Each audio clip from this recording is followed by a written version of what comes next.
Bonjour à toutes et à tous les amis, j'espère que vous allez bien, c'est votre Parisien préféré Kenzus le Parisien.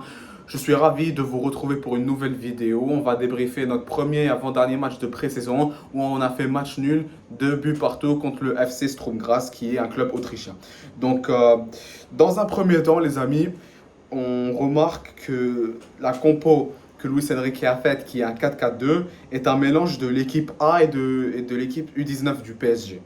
Parce que voilà, donc il y a pas par exemple les joueurs qui étaient dans le 11 de départ qui ont fait qui ont fait partie de l'équipe A dans le 11 de départ étaient Gonzalo Ramos, Colomboigny, Asensio, Lee Kangin, Beraldo, Skriniar ou encore Carlos Soler. Sans oublier Lee Kangin. Et après, il y a aussi eu quelques joueurs de l'équipe U19 qui étaient dans ce 11 de départ pour ce match, comme par exemple Ibrahim Baye, Zagué, Al-Hannash. Après, il y a eu aussi d'autres joueurs qui sont rentrés, qui font partie de l'équipe U19, comme Joan Gadou, Ayman Kari. Et il y a eu aussi des joueurs de l'équipe A qui sont rentrés, comme Barcola, Zaire Emery. Bon, on va analyser tout ça, ne vous en faites pas. Donc déjà, moi, si je vous donne mon avis sur ce match, les 10 premières minutes étaient impeccables. On a vraiment très bien commencé.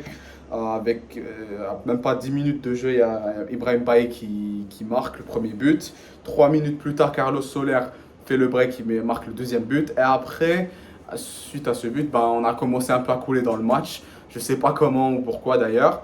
On a déjà, les gars, on a offert trop de cadeaux à l'équipe adverse. Le premier but que le FC Sturm Graz a marqué par but de Amadi Camara, ben déjà les gars, c'était un cadeau. C'était un cadeau de notre part.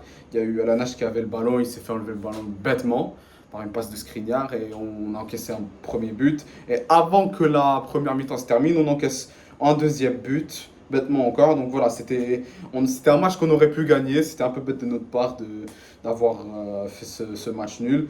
On aurait pu vraiment le remporter facilement parce que j'ai vu le match et il y avait des actions, je me dis c'est bête, on aurait pu marquer et gagner ce match très facilement. Et bien évidemment, oui, c'est dommage. Mais après, en même temps, les gars, ce n'est pas si grave ou si problématique que ça. Ce n'est qu'un match de pré-saison, on le rappelle. C'est pour préparer la saison à venir. Et voilà.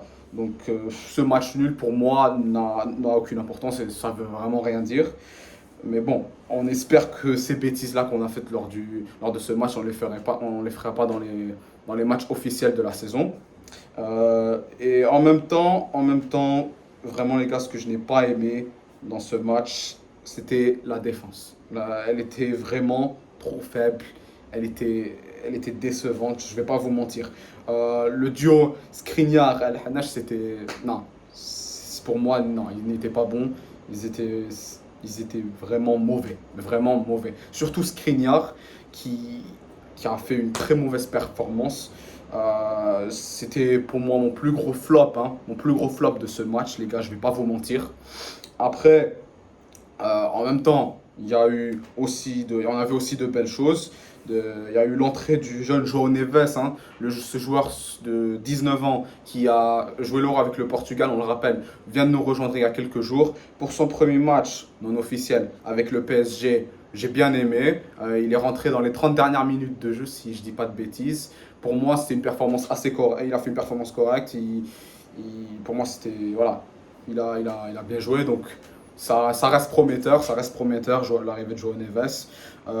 Après, en même temps, les gars, il faut remarquer que beaucoup de nos joueurs qui ont joué les compétitions internationales comme la Copa América ou l'Euro sont revenus dans le groupe pour jouer ce match. Il y a eu par exemple Bradley Barcola, Zaire Emery, les deux qui ont joué avec l'équipe de France pendant l'Euro. Après, il y a eu aussi qui d'autre?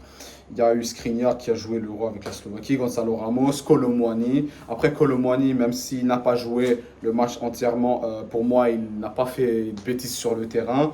Donc, suite à un Euro convaincant, après cette bonne performance, selon moi, j'espère et je suppose qu'il va se rattraper cette saison avec le PSG, qu'il va faire une meilleure saison que sa première sous nos couleurs. Et voilà. Après, il y a aussi pas mal de joueurs. Hein. Il y a eu aussi pas mal de joueurs qui sont revenus de la Copa América. Par exemple, il y a eu Lucas Beraldo. Mais après, il n'y a pas eu. Mais pas tous nos joueurs sont revenus. Il y a Dembélé qui était absent. De même pour Marquinhos. Les deux qui ont joué l'Euro et la Copa América avec leur pays. Mais bon, voilà, ça c'était un petit débrief pour ce match, les gars.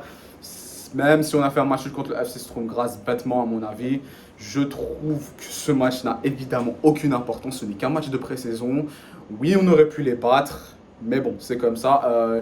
Maintenant, il faut se concentrer sur le prochain match, qui sera un match assez sérieux parce qu'on aura le RB Leipzig, adversaire qu'on affronte assez souvent en Ligue des Champions lors de ces dernières années. Et voilà, on verra ce que ça donne. Et en même temps, peut-être que le jeune défenseur central équatorien William Pacho pourrait jouer, on verra. Parce que apparemment il y a eu un accord entre le joueur et le club pour qu'il rejoigne le PSG. Concernant cela, les gars, ne vous en faites pas. Lorsque le mercato estival sera fini, je vais bientôt faire une vidéo. Je vais faire une vidéo qui résumera notre mercato, le mercato estival du PSG. Je vais faire une vidéo qui va parler de João Neves, une autre de William Pacho, même Savonov, je ne l'ai pas oublié, qui a aussi joué ce match. Donc voilà les gars, ne vous en faites pas, on reviendra dans tout cela. Et on se retrouvera bientôt pour le débrief du match entre le PSG et le RB Leipzig, qui sera évidemment notre dernier match amical de pré-saison avant d'attaquer la Ligue 1 qui commencera dans une semaine. C'est tout ce que j'avais à vous dire les amis. N'hésitez pas à mettre un pouce bleu, à vous abonner, partagez-moi votre avis dans les commentaires, ça fera toujours plaisir. Je vous dis à la prochaine et bien évidemment, Parisien jusqu'à la mort, quel que soit le score. Bonne journée les gars.